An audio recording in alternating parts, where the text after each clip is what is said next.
A vila parecia ter sido esculpida pelo vento e pelas montanhas. Pequenas casas de madeira encolhidas sob o peso da neve, janelas com respingos de geada e chaminés que soltavam fumaça em fios preguiçosos. Ao entardecer, o céu vestia um cinza pesado, como uma manta puxada sobre os olhos do dia, e cada sopro de vento espalhava pontas frias que atravessavam os casacos e faziam o mundo prender a respiração. No centro, a escola permanecia fechada. A porta de madeira rangia como quem guarda segredos, e suas janelas, escuras, devolviam apenas reflexos pálidos das casas vizinhas. O quadro negro lá dentro, onde semanas antes haviam sido riscadas letras coloridas, agora jazia limpo, como se o saber tivesse sido colocado temporariamente em repouso. A escassez chegara devagar, em pequenas porções, madeira racionada, contas empilhadas, luz que oscilava até desaparecer. As famílias fecharam-se em torno de fogões, e os recreios foram substituídos por salas aquecidas, apenas por histórias sussurradas. Clara caminhava pela rua com passos medidos, contando as casas como quem confere presença. Era jovem, mas o inverno lhe dera uma seriedade antiga no olhar. Usava um casaco simples, remendado nos cotovelos, e segurava na mão um saquinho com lápis e papéis. A cada porta que passava entregava um bilhete, um convite contido em caligrafia trêmula. Venham esta noite. Trago histórias e canções. Não podia reabrir a escola, não enquanto faltasse lenha e luz, mas sabia que a necessidade maior era a de encontro. Dentro de sua casa, Clara ajeitou a mesa, colocou uma velha lamparina no centro e forrou as cadeiras com mantas. O lugar cheirava a chá e livros antigos. As páginas pareciam guardar calor. Ao acender a lamparina com o pouco óleo que restava, a pequena chama desenhou sombras compridas nas paredes e fez as figuras dos livros dançarem por um instante. Era uma luz modesta, insuficiente para banir o frio, mas suficiente para dizer que alguém se recusava a render-se ao escuro. Ela lembrou das vozes que ecoavam pelo pátio da escola, risos, perguntas apressadas, o barulho dos pés correndo.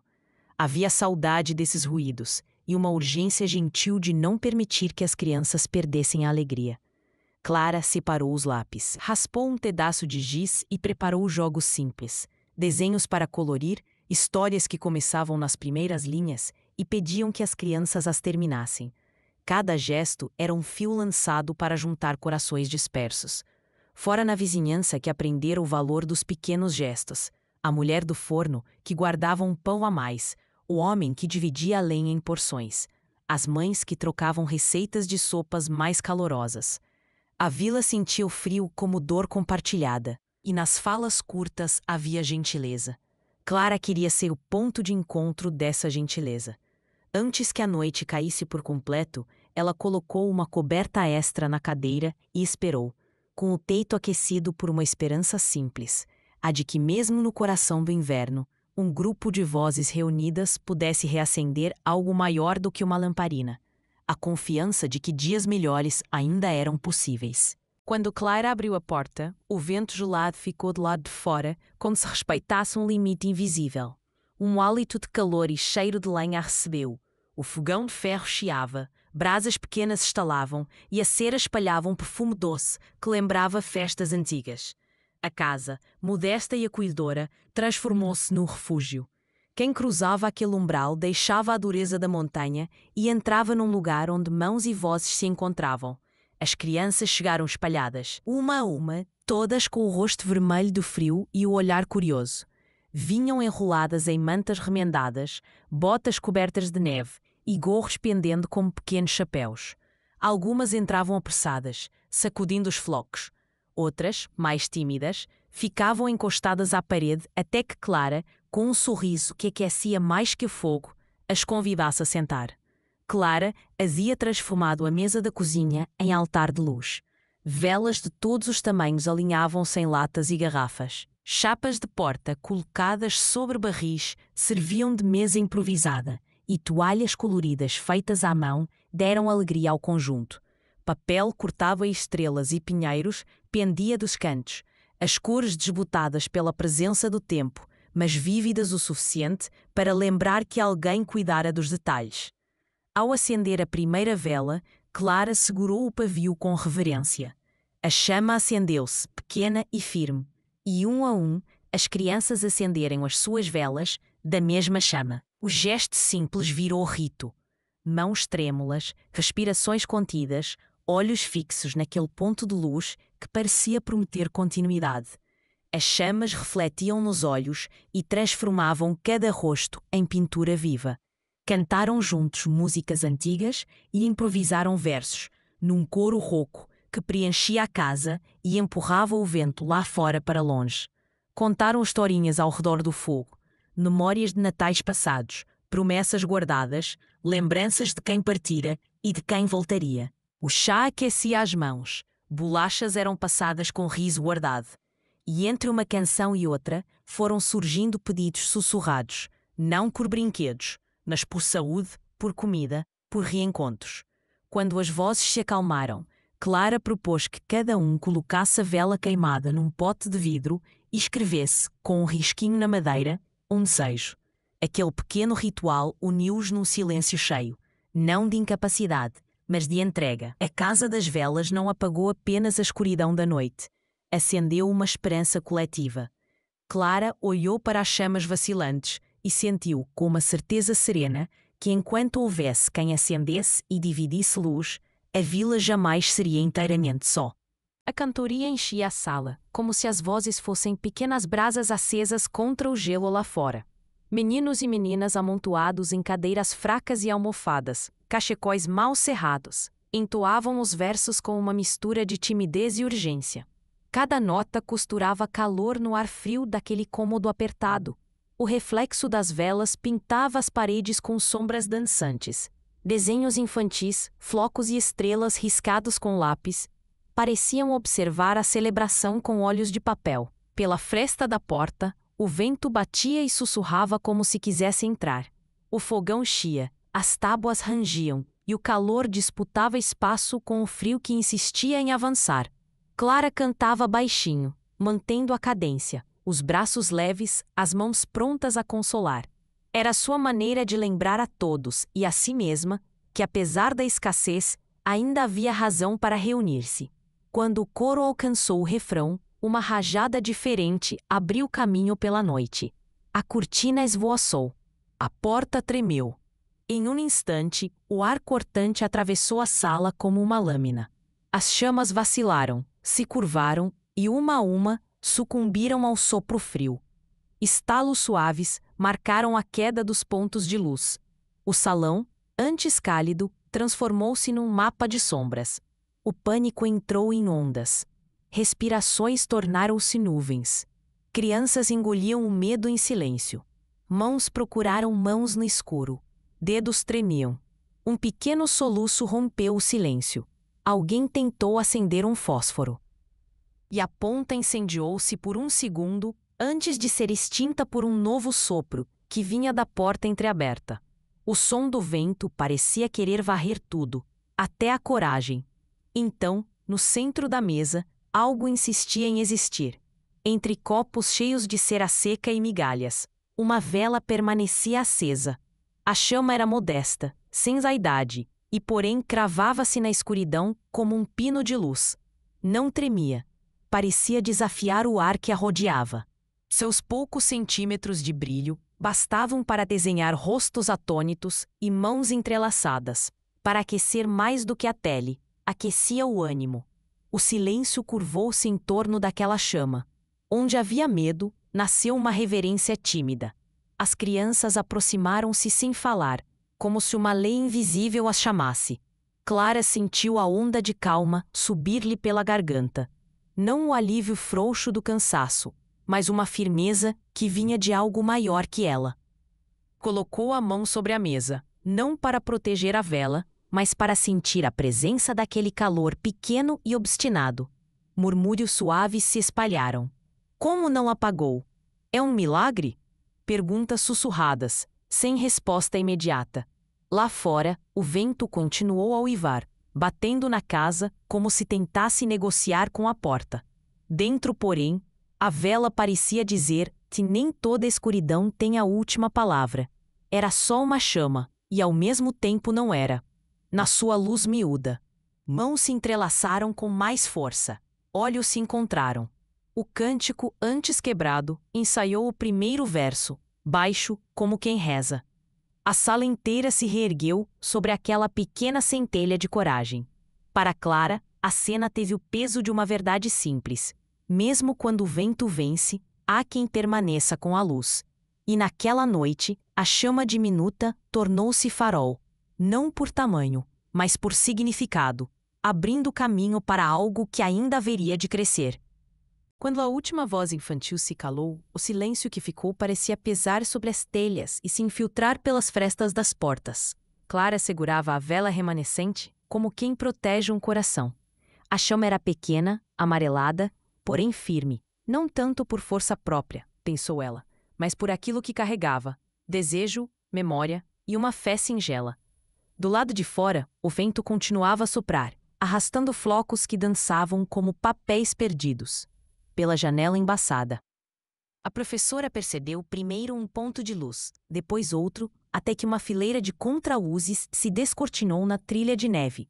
Vizinhos que se aproximavam, envoltos em mantas e cobertores, lanternas improvisadas e rostos marcados pelo frio, porém acesos de curiosidade. Como se atraídos por um chamado antigo, os moradores seguiram o brilho que vinha da casa de Clara.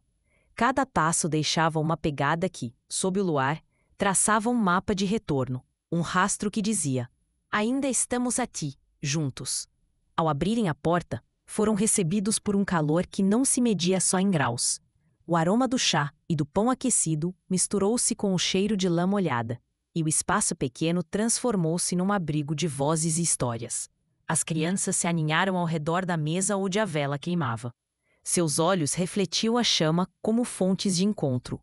Havia quem trouxesse um pedaço de pão, quem doasse um cachecol, quem oferecesse o próprio assento. O senhor Theo, com a barba encanecida, sentou-se e começou a contar memórias de outros natais, de invernos em que a vila se uniu para atravessar a adversidade. Suas palavras eram fios que bordavam coragem nos corações mais jovens. A canção nasceu baixinho, quase como um sopro, e logo cresceu em uníssono. Vozes desafinadas e puras se entrelaçaram, formando um cobertor sonoro que aquecia mais do que o fogão. Cada estrofe parecia alimentar a chama central, que tremia e, por isso mesmo, parecia mais viva. Os olhos antigos da comunidade brilhavam com lágrimas contidas. As crianças sorriam, sem saber que estavam participando de algo maior que um longo inverno. Antes de voltarem para suas casas, as pessoas improvisaram pequenas lanternas, com recipientes e papéis oleados, acendendo nelas uma parte daquela chama. Não era somente para iluminar o caminho. Era um gesto de partilha, uma forma de levar consigo a certeza de que não estavam sós. A procissão que se formou no retorno parecia uma colcha de estrelas baixas, cada ponto luminoso marcando um lar, cada passo reafirmando um laço. Clara ficou na soleira, observando a vila retornar como quem acompanha uma promessa cumprida. A chama que havia guardado deixara de ser apenas sua, tornara-se um símbolo comunitário, fé que resiste ao vento, esperança que atravessa a neve, calor que se multiplica quando dividido. No silêncio que se seguiu, sob o céu cristalino, ela percebeu que o verdadeiro milagre daquela noite não fora a vela que não se apagou, mas o fato de que tantas mãos aceitaram acender-se umas às outras. E quando a última luz foi tomada pela distância, Clara entrou, fechou a porta e deixou que o fogo pequeno continuasse a arder no centro da sala, lembrança de que, enquanto alguém mantivesse uma vela acesa, ninguém naquela vila teria de enfrentar a noite sozinho. Quando a noite se retirou, foi como se tivesse cumprido um juramento. Deu passagem a uma aurora tênue que lavava o céu com tons de rosa e ouro. Clara abriu a janela e o ar frio entrou nítido, cheio do cheiro de lenha e de panelas que ainda fervilhavam. A vila despertava em silêncio e movimento ao mesmo tempo. Janelas que horas antes haviam sido buracos escuros, agora brilhavam com pequenas chamas protegidas em potes e garrafas. Cada luz parecia um olho que sorria para o dia. Do chão gelado subiam risos infantis. Crianças corriam pela rua principal, fazendo sulcos na neve compactada, puxando trenós improvisados, escondendo-se umas das outras entre montes de lareira. O rumor da noite anterior, a vela que não se apagara, tornara-se história contada com olhos vivos. Cada contorno lembrava que algo maior que o frio governava aquela manhã. Pais e vizinhos deixavam de lado o costume de se fechar em suas casas. Abriram portas e alçapões, e logo a rua se encheu de mãos que se moviam em mútuo auxílio. Não havia luxo, mas havia abundância de gestos. Homens empilhavam lenha sob olhares de gratidão. Mulheres distribuíam porções de sopa e fatias de pão ainda quentes. Adolescentes carregavam tábuas e pregos para consertar a varandinha da escola. O som dos martelos misturava-se ao canto baixo de quem lembrava velhos hinos, não por ritual, mas por necessidade de união. O colégio, que vira dias de silêncio e portas fechadas, ganhou vozes e passos outra vez. Janelas foram calafetadas, cadeiras recolocadas, o sino tocou, fraco no começo, e depois mais claro, convocando corações para o novo dia. Clara caminhou pela rua, segurando a vela que começara tudo. Observou sem pressa as pequenas caravanas de ajuda. Um casal dividindo a carga de lenha, um grupo de vizinhos remendando um telhado, uma velha oferecendo um cobertor recém-tricotado. Cada movimento parecia responder àquela chama, não por medo, mas por fé. A crença ali não era abstrata, era prática e visível. A vela havia incitado um pacto silencioso. Cuidaremos uns dos outros. Ao redor da praça, a luz das velas se misturava com a aurora, criando um tom dourado que fazia as fachadas de madeira parecerem aquecidas por dentro. As vozes se uniram em canções simples. Dos mais velhos saíam memórias, dos jovens, planos. Alguém trouxe um tamboreco e o ritmo ajudou a manter a esperança em pé. Crianças, com bochechas rosadas, prometeram cuidar das luzes nas janelas, todas as noites até que o inverno cedesse. Era uma promessa humilde, mas poderosa. Quando o sol subiu um pouco mais, tornou-se evidente que algo havia mudado naquela comunidade. O frio continuava, claro, mas estava domado por uma nova ordem de coisas: partilha, trabalho conjunto, vigilância mútua. A manhã ganhou um nome simples e exato: Manhã de Fé. Não se tratava de um milagre espetacular, mas de um milagre cotidiano. A fé que se manifesta em mãos que aquecem, em pães que se partilham, em muros que se reerguem. Clara, com os olhos brilhantes de quem dormira pouco e dera muito, acendeu mais algumas velas e as colocou nas janelas. Ao vê-las, a vila entendeu que aquela luz não era só dela, era de todos, e assim, com pequenas chamas alinhadas nas soleiras e com o calor dos que trabalhavam juntos, a comunidade se fortaleceu. A fé, naquele dia, deixou de ser ideia, tornou-se força tangível. E enquanto as montanhas tocavam o céu com branco eterno, a vila ardia em cuidado, uma luz viva que prometia não se apagar.